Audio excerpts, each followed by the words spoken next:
Audiophiles like to think of themselves as careful listeners, and in one sense that's true. We listen closely. We notice small differences.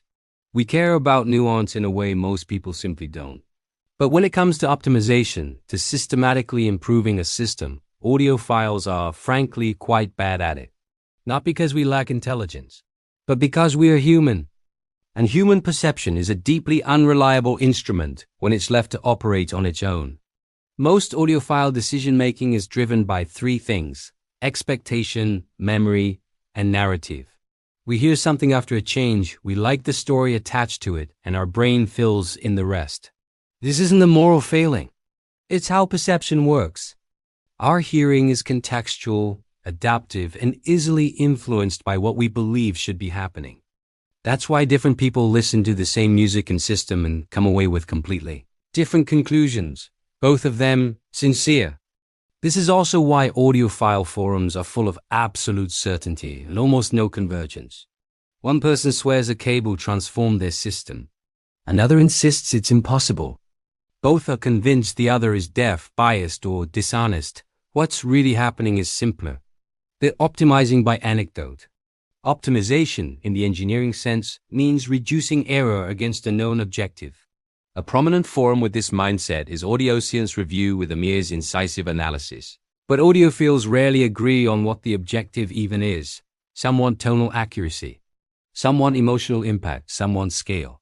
Some want intimacy.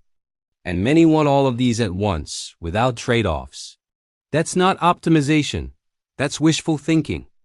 This is where artificial intelligence enters the conversation, and also where many people immediately misunderstand it. AI is not here to tell you what sounds good. It cannot experience music. It has no taste. What it can do is something audiophiles are remarkably poor at. It can evaluate complex systems without ego, without fatigue, and without emotional attachment to sunk costs. Consider a typical system change. You move a speaker slightly. You change a filter. You add a subwoofer. You listen for a while. Your brain adapts. Your memory of the before fades almost immediately. Within minutes, you're no longer comparing systems. You're comparing feelings. Artificial intelligence, AI doesn't have this problem. It doesn't forget what the baseline was. It doesn't need the change to be justified. It doesn't care how much money you spent. But here's the crucial point. AI is not an authority. It is a tool. And tools are only useful when we understand their limits. If you ask AI to replace your judgment, you will be disappointed. If you ask it to support your judgment, you gain something powerful. The real problem in audiophilia isn't subjectivity. Subjectivity is inevitable. The problem is unexamined subjectivity masquerading as truth. This is why optimization discussions so often collapse into tribalism. Digital versus analog. Measurements versus ears. Objectivists versus subjectivists. All false binaries. Good optimization always combines three things: measurement to understand constraints, analysis to explore trade-offs, and listening to make value judgments. Remove any one of these and the system degrades. AI simply strengthens the middle part. It helps translate measurements into likely audible consequences.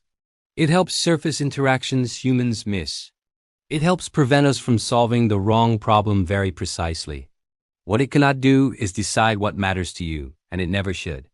In this series, I'm not going to tell you that AI will revolutionize sound quality.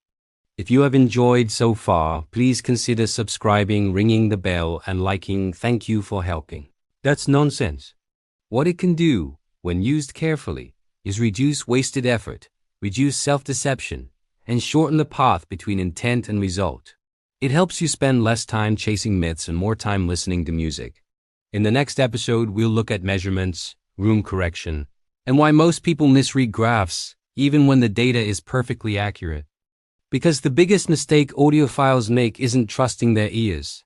It's trusting their interpretation of what they hear. If you want to listen better, you first have to think better. That's where I helps. And that's where this series begins. Please like, subscribe, and ring the bell to make sure you don't miss this series.